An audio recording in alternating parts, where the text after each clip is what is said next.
nagsasamantala, nang-aapi sa sambayanan.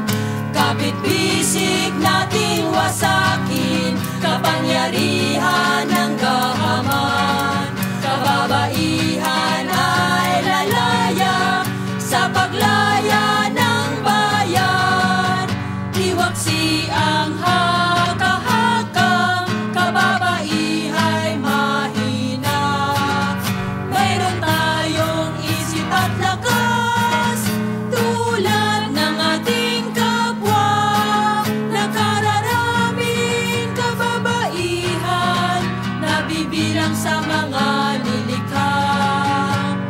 May mga intelektual magsasaka at manggagawa, sulong-sulong kababaihan, sumulong at lumaban, harapin ang nagsasamantala, nang-aapi sa sambayanan.